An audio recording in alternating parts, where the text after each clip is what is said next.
అందరికీ నమస్తే అండి. పుష్ప వ్లాగ్స్కి స్వాగతం. ఈరోజు మన వీడియోలో బంగాళాదుంప వేపుడు పొడి పొడిగా క్రిస్పీగా టేస్టీగా రావాలి అంటే ఎలా చేయాలో మన విలేజ్ స్టైల్లో చూద్దామండి.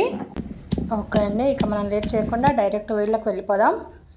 నేను 1/2 కేజీ ఆలుతో రెసిపీ చూపించబోతున్నానండి. ఆలుని మనం ఒక 2 సార్లు కడిగేసి ఆ తర్వాత కొద్దిగా సాల్ట్ వేసుకొని ఉడికించుకొని ఇలా పొట్టు తీసుకొని మనం రెడీగా పెట్టుకోవాలి. పొట్టు తీసుకున్న ఆలుని మనం కట్ చేసుకోవాలండి. మనం కట్ చేసుకునేటప్పుడు ముక్కలు కొద్దిగా పెద్దగా ఉండేలా కట్ చేసుకోవాలి. ఎందుకంటే మనం ఫ్రై చేస్తున్నప్పుడు అవి ముద్ద అవ్వకుండా ఉంటాయండి ఉడికించుకున్నాం కదా. ఇలా ఆలు ముక్కలు అన్నీ కట్ చేసుకున్న తర్వాత మనం ఈ ఆలు ముక్కలన్నీ ఒక 2 మినిట్స్ చల్లని నీళ్ళల్లో ఉంచి మనం పక్కకు తీసుకోవాలి. ఎందుకు అంటే అవి ఒకదానికొకటి అంటుకోకుండా మనకు ఫ్రై అవుతాయండి. ఇప్పుడు నేను ఒక 20 మిరియాలండి రోట్లో వేసి దంచుతున్నాను. కొద్దిగా బరకగా దంచుకోవాలండి, కచ్చపచ్చ దంచుకోవాలి. ఇందులోనే పొట్టు తీసిన 10 ఎల్లిపాయలను కూడా వేసేసుకొని దంచుకోవాలి. నేనైతే ఆలు ఫ్రై ఇలాగే చేస్తానండి, మీరు ఎట్లా చేస్తారో నాకు కామెంట్ చేయండి. ఇప్పుడు ఇందులోనే ఒక 10 మిరపకాయలు ముక్కలు కట్ చేసుకొని వేసుకొని దంచుకుందామండి. ఇవన్నీ మనం కచ్చపచ్చగా దంచుకోవాలండి, బరకగా దంచుకొని ఒక గిన్నెలోకి ఎత్తుకొని పక్కన పెట్టేసుకుందాం. కట్టెల పొయ్యి అయితే ముట్టించేసానండి, మంట బాగా అంటుకుంది. ఇప్పుడు దీని మీద మూకుడు పెట్టుకుందాం. అంటే కడాయి అన్నమాట, మా సైడు మూకుడు అంటారు, అందుకే అదే అలవాటు అయిపోయింది నాకు. కడాయి కొద్దిగా వేడయ్యాక ఇందులో కప్పు ఆయిల్ వేసుకోవాలండి. ఆయిల్ ఎక్కువగా పీల్చుకోదండి, ఎందుకంటే ఆయిల్ మనం ఆల్రెడీ ఉడికించుకున్నాం కాబట్టి ఎక్కువ ఆయిల్ పీల్చుకోదు. మనం ఎంత ఆయిల్ పోసినా కూడా మళ్ళీ మనకు వస్తుంది మొత్తం ఫ్రై అయిన తర్వాత. కావాలంటే నేను చూపిస్తాను మీకు. ఇప్పుడు ఇవి గోల్డ్ కలర్ వచ్చేంత వరకు వేయించుకొని తీసుకోవాలండి. ఉడికించి మనం ఫ్రై చేయడం వల్ల చాలా టేస్టీగా క్రిస్పీగా వస్తాయి.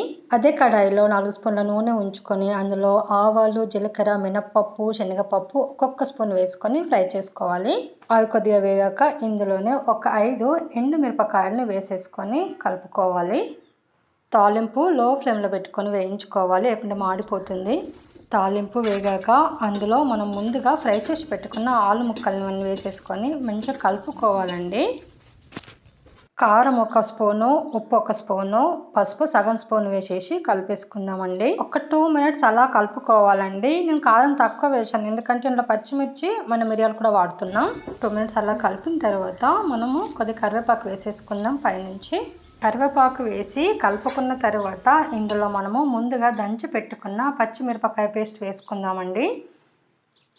ఇప్పుడు ఇది పచ్చి వాసన పోయేంత వరకు మనం కలిపేసుకోవాలి.